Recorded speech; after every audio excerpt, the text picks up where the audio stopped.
Namaste. Return to Freud is a phrase popularized by Lacan. However, this return has not yet been completely done.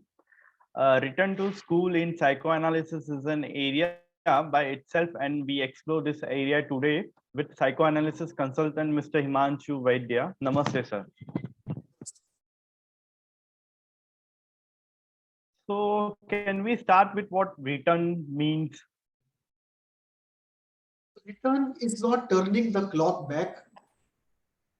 Return is a profound revisit. Return is a enrichment. Return is a recreation. We are not returning to the station where we were exactly as we were before. We are returning with a cargo full of knowledge, experience, and insights. So this return is a very profound return. And this return has three different aspects to it. One, there can be an internal return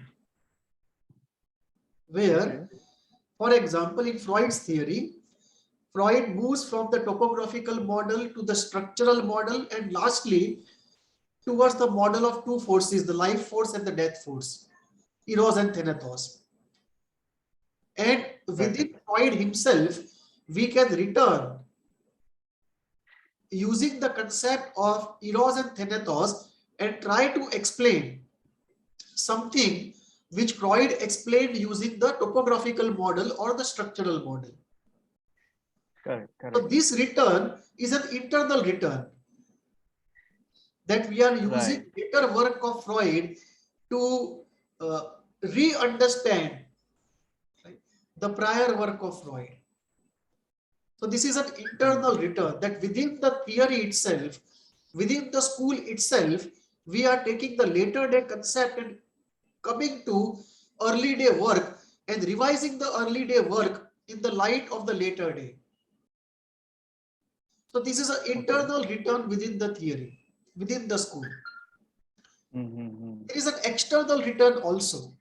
And the external return is of two types. One, it is a return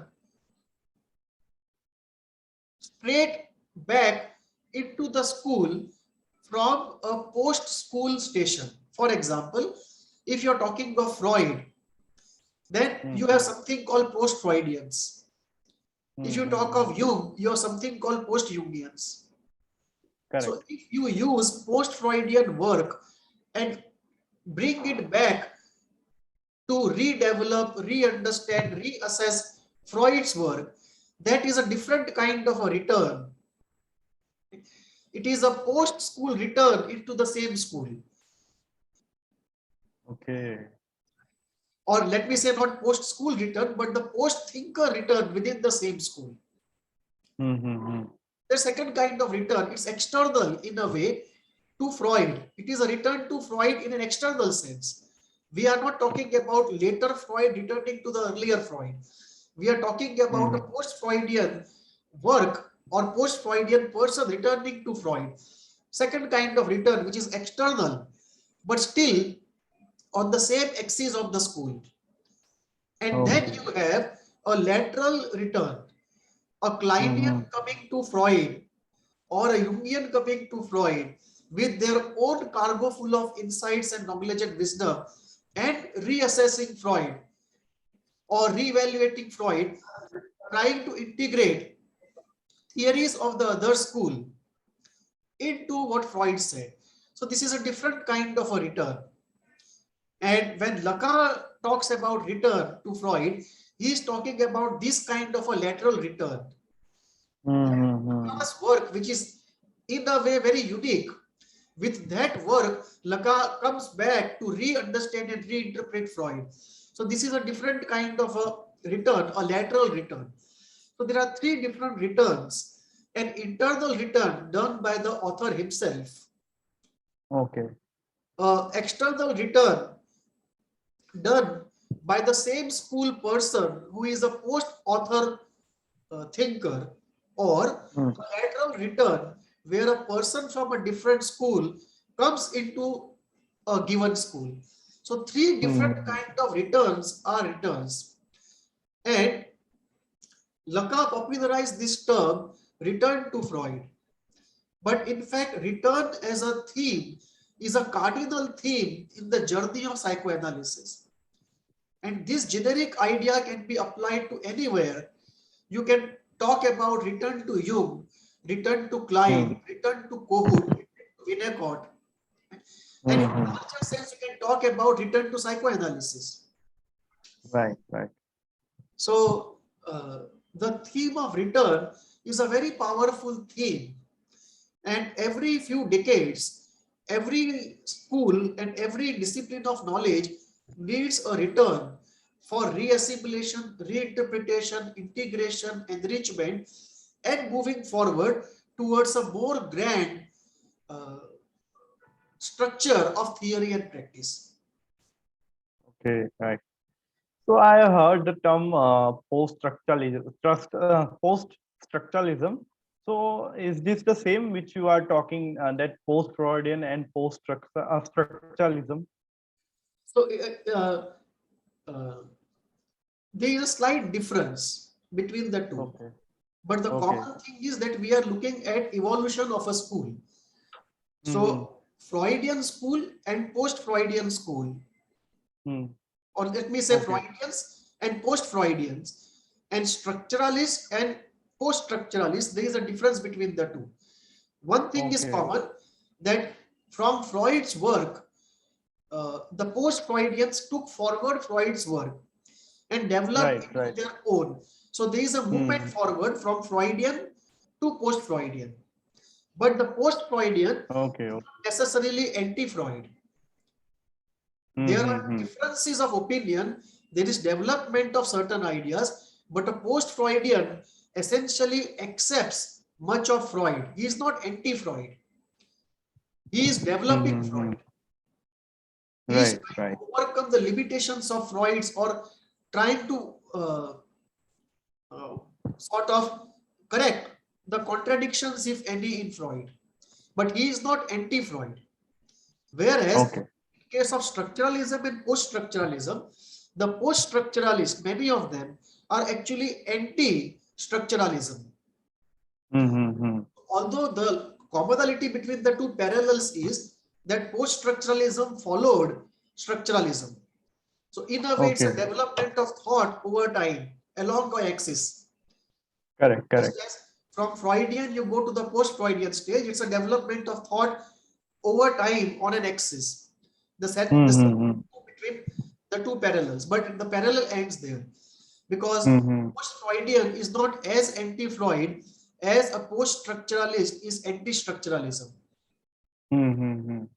And we can see that movement coming to psychoanalysis also. Because Freud and Jung essentially were structuralists of different types. So Freud was an individualist structuralist, Jung was a collective structuralist, but both were structuralists in their own way.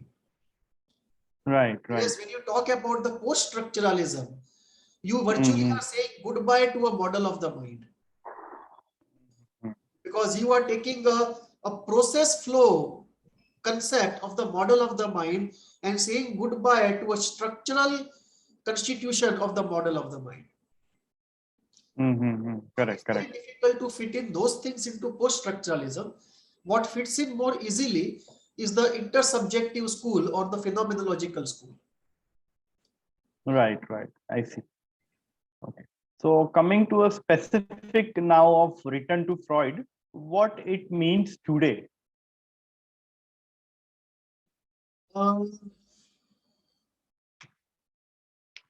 Freud himself was not very good when it came to return to Freud. In the sense, he did not undertake this return journey very well. So once he developed the later concept, he would not go back and revise the earlier concept. For example, when he was using the topographical model and he analyzed a few cases, a few dreams, or a few free associations using that concept, Mm-hmm. After he went to beyond the pleasure principle, he never came back to reanalyze the earlier cases, dreams, or free associations in the light of his new development of beyond the pleasure principle. Okay. Right? Because if he was to use his later discoveries, his earlier work would get completely reinterpreted, not completely, but radically reinterpreted. Mm-hmm. So Correct, Freud correct. was himself not very good in Return to Freud. Mm-hmm. But Lacan was very good in Return to Freud. Mm-hmm. Yeah. And the post-Freudians also were good in Return to Freud, although they did not use the phrase, but they did practice Return to Freud.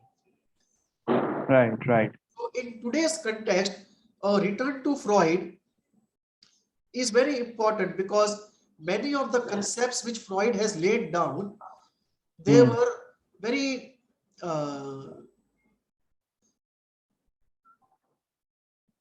I would say, because of a lack of profundity, they were left on the sides.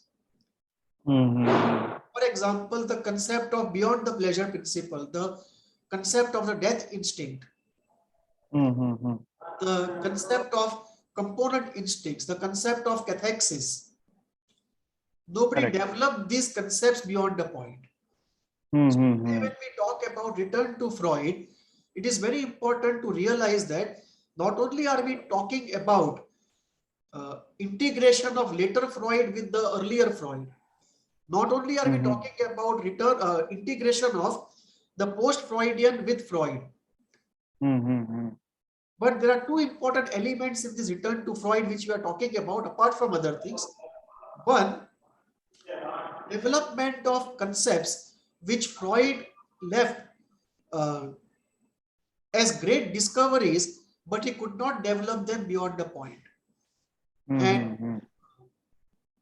the concept of component instincts, the concept of certain elements of dream analysis, the concept of death instinct, the concept of beyond the pleasure principle.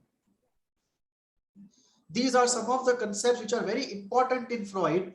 The concept of creation of ego and superego.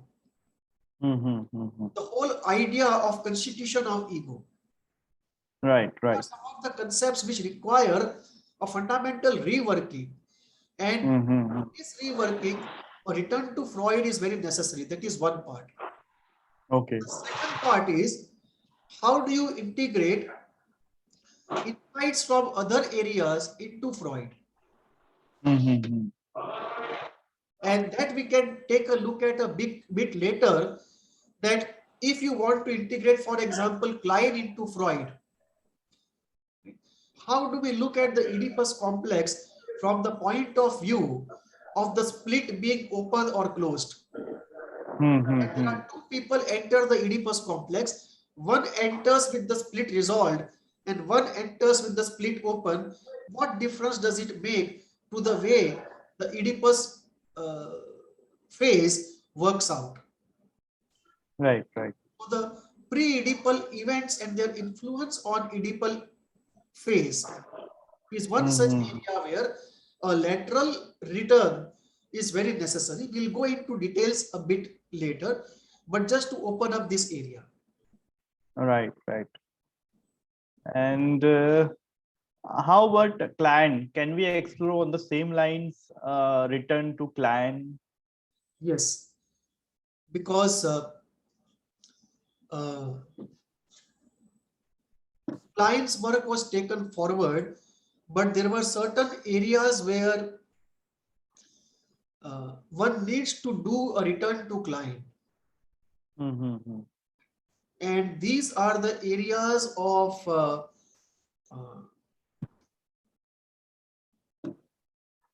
the ideas of object loss and the idea of a persecuting object.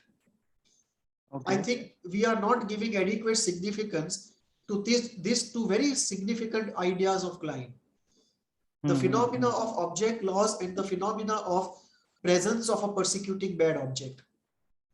Right, right. And this actually has limited significantly our dealing with very deep-seated problems, especially in the zone of psychosis and personality disorders. Because my personal reading is that object loss is very important in genesis of personality disorders. And presence of a bad object is very important in the entire anxiety spectrum problems. Right. So the return to client is as much pending as return to Freud. And when we return to client, obviously we return with many other tools that we have developed post-client. Right. And one important element there is the creation of a strong self. An idea which comes from Kahoot, who says that if we have a strong self, even if the split has not been completely worked through, we can still by and large control the implications of the unworked through split. To some extent, may not be completely, but to some extent, if we develop a strong self, and a very important corollary to that is development of very high ego cohesion. So when we return to client, one, we return with the idea of ego cohesion, the idea of a strong self as enunciated by Kahoot. We also return to client with an idea of Winnicott of a good enough mother. Right.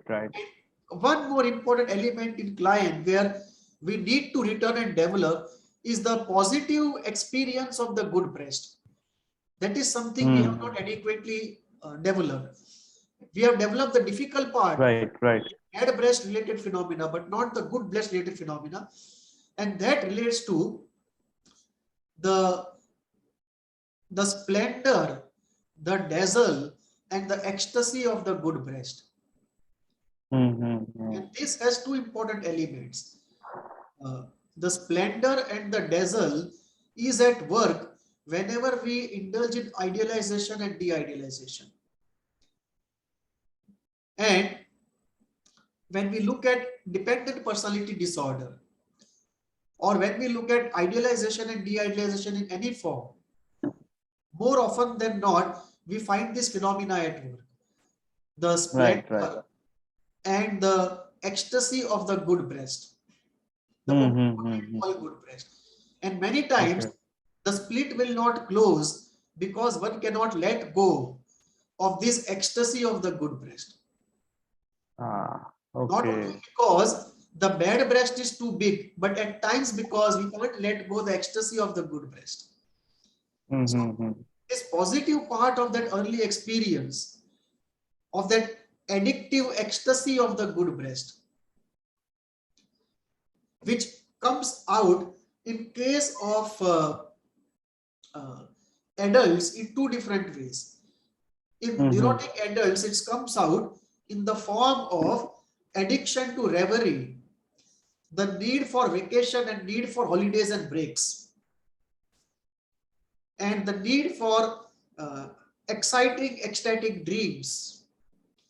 And in pathologically loaded adults, it comes out as a fixation in primary narcissism,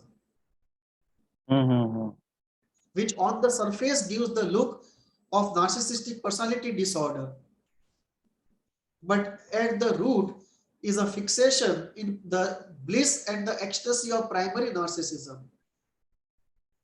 which itself later on gets converted into the ecstasy of the good object. So when we talk of client, these are very important. Another important element in client is how to look at the post-Kleinian Bionian development and bring it to reevaluate or to develop certain aspects of client. So before we go, sorry for the interruption. Before we go there, can I ask you something? Well, I have heard that we can easily let go whom we love, but we cannot let go whom we hated. Right. So Yeah, we were talking about the good breast that we cannot let it go easily. So I'm just wondering how it goes here. Uh, Letting go is never easy. It all depends upon the intensity of attachment. It also depends upon our internal structure, that at the moment of letting go, how healthy we are and Okay. how well we have processed separations before this particular moment. Now, if uh, you have very few objects in your life, Mm-hmm. and in the past you don't have very good experience of separation, then even letting go of a loved object is difficult. Oh, okay. It becomes as difficult as letting go of a bad object. So there is something which is called uh, love and hate are not mutually exclusive. Mm-hmm. There is love, there is hate, there is love and hate. There is a Mm-hmm. hate of love and there is a love of hate. These are all combinations. So there is a love, a hate, a love and hate, a love of hate, a hate of love. And when any of these become very strong, it becomes difficult to let go. So there is a separate Right. video that we will record someday. It is called I Love Hate, Okay. in which we look at all these combinations. Okay. So it's equally difficult to let go of a hated object or a loved object if the intensity is very high. Similarly, there is another saying which says hate generates far more energy than love. And this also has some truth into it, that the uh, aggressive part of the personality, when activated, generates far more energy than the libidinal part of personality when equally activated.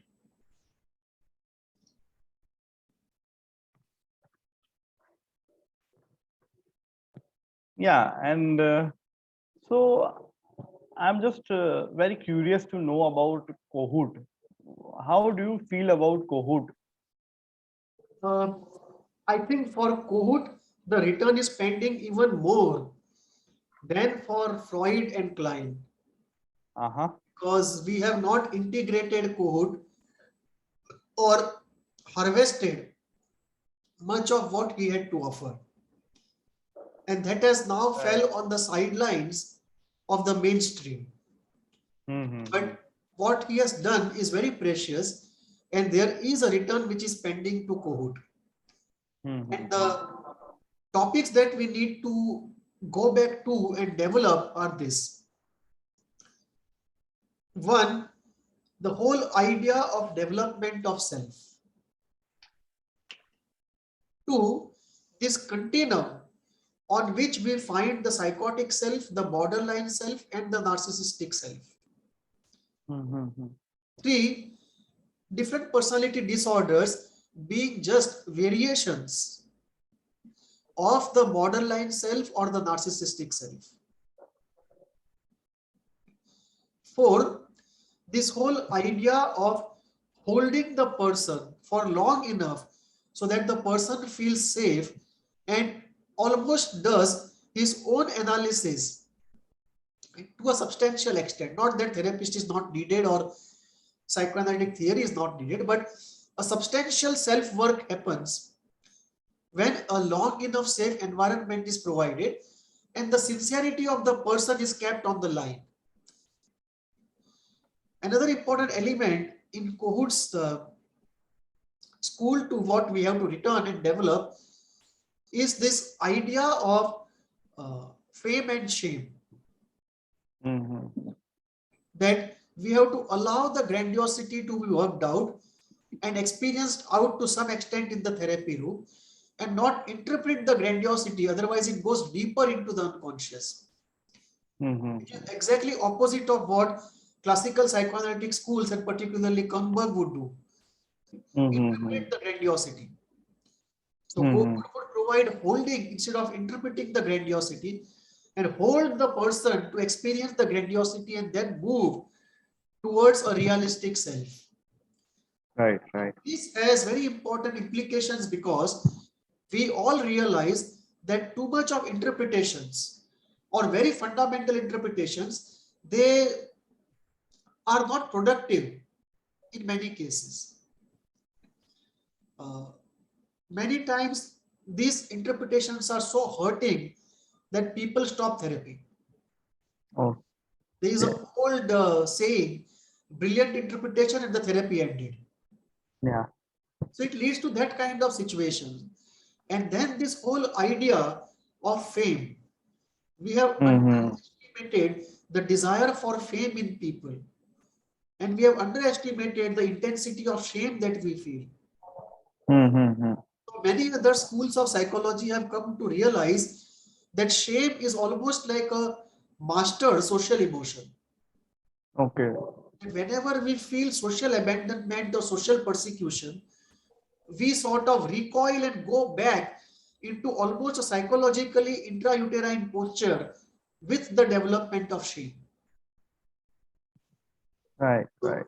This whole significance of shame and the intensity of how all of us, we desire fame, and how frustrated we are when we don't get fame, and how crazy we go when we get fame. Correct, correct. All these concepts that Kahoot had talked about, right? They all need a return to Kahoot, redevelopment and integration, a lateral integration into other schools of psychoanalysis, both in concept and practice. Correct, correct. So does return seems a cyclical phenomena? Yes, it is a cyclical phenomena, because what happens is after every few decades, people realize in any particular school that certain things were very valuable 30 years back, 20 years back, but we did not develop it. So people have to return to something which was precious but not adequately developed in the past. That is one. Two, as people advance in terms of knowledge, they become more capable of a lateral return, because they become capable of generating more integrated and grander theories.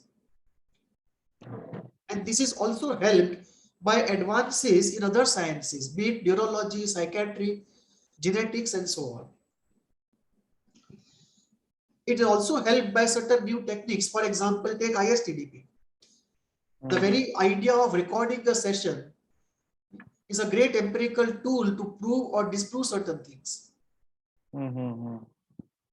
So every few decades, a theme of return, be it an internal return, be it an external return of the followers or the post followers of the school, or a lateral return from other schools into a particular school, or even a wider lateral return from outside of psychoanalysis into a particular school in psychoanalysis, it is a cyclical phenomena, because the fundamental truths can't go anywhere else. They ultimately come back to the mainstream, no matter how hard somebody else may try to put them on the wayside.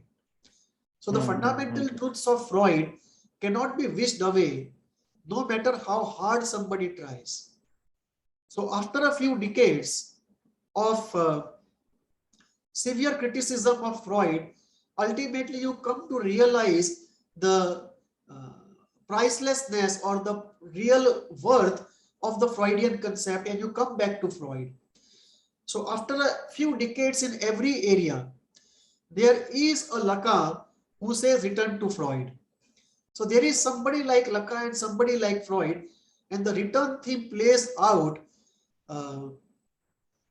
in psychoanalysis and in all other disciplines, in fact in philosophy also, we see a similar return happening in many areas. Take for example Heidegger. In Heidegger we see this whole idea of almost idea of return to Aristotle. So Heidegger talks about this theme of, he does not use exactly these words, return to Aristotle, but he actually does the same thing, that he goes back to Aristotle and does a very intense reading of Aristotle. So Heidegger in philosophy is practicing almost the same thing like Lacan, return to Aristotle. Okay? And of course he comes back with his own development. So this theme of return is a very cardinal theme in the journey of any area of knowledge. And this theme of return from outside an area into a particular area to integrate and create a more grand theory is also a perpetual feature of the journey of knowledge. Right, right. Okay. And I'm just wondering, how is it about Winnicott and beyond? Both of them have some very important concepts which are not integrated or developed fully. In case of Winnicott, the ideas about the good enough mother, it requires further development. It requires a more deconstructed, criteria-based analysis of what constitutes a good enough mother and what constitutes a bad enough mother. And the second important element that we need to reintegrate is, develop and integrate, is the ideas of organizing, unorganizing, and disorganizing of the psyche. These are very important ideas of Winnicott. Not to mention ideas of play and the transitional space, and the capacity to be alone and to be in bliss. These are the ideas where we have not gone back, we have not done a return to Winnicott, developed these ideas and integrated those ideas with other schools adequately. Not that nothing has been done, but that it has not adequately been done. Coming to beyond, there are three different ideas of beyond which call for a return. And these three ideas, one is the idea of envy, which leads to attacks of linking. Okay. And which causes cognitive thought disorders of different types. It can also lead to certain forms of projective identification of the beta elements and very disorganized, fragmented delusions. The second idea, so this idea is very important in our return, if we ever do a return to beyond. And then there is this idea that I have developed of narcissistic rage, which can do exactly what envy does in Beyond's opinion. Attack on linking. So just as envy can do attack on linking, narcissistic rage also can do attack on linking. Right, right. Rage at the world because the world is not my world. This needs to be added to the theory and developed. And then we have this idea of the structure of the unconscious mind, which Beyond did not put in structural words, but hinted through a process approach. When he says that there are beta and alpha elements in the unconscious, it implies that there are entities at different stages of process in the unconscious. Stimuli which are unprocessed completely, stimuli which are quarter processed, which are half processed, which are processed and available for dream work or conscious thought. Now, this actually leads to an idea that structurally, are there parts of unconscious mind which are keeping different stages of processed material differently? Is there a separate inventory for different works in progress type of material in the unconscious mind? So that is a very important idea which one can develop from a structural idea which we can develop from beyond phenomenological idea of alpha and beta elements. Right, right. And one last point here on beyond, very important point, I think, on this. If we don't do return for any other school, we should at least do return on this point to beyond. It is so important. And this idea is the idea of transformation. Okay. That what exactly happens in the mind when transformation takes place. Transformation may be intellectual, it may be emotional, it may be quarter healing, it may be semi-healing, it may be completely healing. But whatever be the case, what is transformation? What are the different types of transformations? And how does this process happen? What variables are at play and how do they play? Right, right. So beyond metaphorically talked about the ineffable O. He talked about the function L. He talked about the function K. Okay. Right? But we need to develop them beyond notations and metaphors into a more elaborate empirical language of what is happening there. Right. So, are we looking then at a grand integration? Yes. Ultimately that, because okay, let us say we do a return to every school, and then what happens? Then we are looking at a return of returns. Okay. Where we are looking at a cross-school integration. Once we do return to Freud, return to Jung, return to Klein, after that what? After it, that becomes a return to 20s, return to 30s and so on. And ultimately we are looking at a grand integration.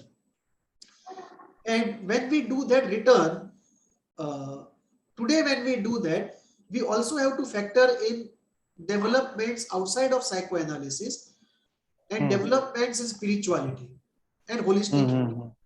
So with this basket full of cargo, when we go to do the return of returns, then we ultimately are moving towards a integrated grand theory, and that is slightly away in terms of time because it's not easy to integrate all the theories. And one of the difficulties there is the model of the mind. Because unless we create a model of the mind which can provide us an internally consistent conceptual framework which can integrate all the schools, we can't really proceed with integration at a fundamental level. Right. What therefore is happening is we have done integration in an eclectic form. So we have not been able to do integration at the model of the mind level. We have not been able to do integration at deeper levels of pathogenesis or healing. We have not been able to do integration at the point of transformation, at the point of psychic equilibrium or disturbance of psychic equilibrium. But what we have been able to do is to do an eclectic thing. That today when we talk about first few sessions in psychoanalysis, not interpreting too much, we know it is the influence of Kahoot. Okay. Every Freudian today is using the concept of the Kleinian concept of the all good breast and all bad breast in some way or the other. Everybody is using the concept of extreme thinking and not judicious, mature, synthetic thinking, which is the client's way, which is a cognitive way of putting client's concept of the split and the depressive position. Every Kleinian practically uses Oedipus complex sometime or the other. So we are seeing an integration in the form of eclectic deployment of concepts in practice, at times consciously, at times unconsciously. Okay. So this is where we are at present, that we have to continue with this eclectic movement for quite some time before real synthesis begins at a more fundamental level. I have created one model of the mind which I call heat, which is one step or one attempt rather to move in this direction of integration, not only of various schools of psychoanalysis, but also of psychoanalysis with Indian spirituality. Okay, right. So should we leave out then a return to some spiritual models of the mind and healing techniques? Return to spirituality is one more return, and in this case, it depends upon which spiritual school we are returning to. Okay. Some spiritual schools are not as well developed as psychoanalytic schools are in terms of details. Some spiritual schools are even more developed than psychoanalysis in terms of details. Okay. So if we go into the Indian yogic model of the mind or the tantric model of the mind, they are far more developed than psychoanalysis in terms of details in certain ways. I am not saying in explaining the DSM pathology, but I am referring to the model of the mind type of situation. So when we return to spirituality, it might actually be homecoming in many cases, rather than a development of a past school. One way to look at it can be, if you look at a broad architecture of the mind, a broad model of the mind of, let us say, the Tantra school, then for each of the chakra of that model, a few schools of psychoanalysis fit in. Like for example, if you look at the Muladhara chakra and the details which are mentioned in the yogic and the tantric model about Muladhara and its working, it almost looks like we are looking at the Kleinian school in a different language. And of course, that does not mean that all that Klein has found somebody else had found before, not that at all. There are elements of the Kleinian school which are not there in the spiritual school and vice versa. But the broad thrust is the same, that we are looking at the world primarily from an aggression point of view, and the world which is concerned with survival, and the world which is concerned with attacks. Right. And then we come to the second chakra, the sexual chakra, the Swadhisthana, in the tantric framework. And it looks almost from there, if you look at the world, almost it looks like we are narrating Freudian concepts in certain ways in Eastern language. The same disclaimer, all that is there in Freud was not there in Indian spirituality, and all in the Indian spirituality was not there in Freud.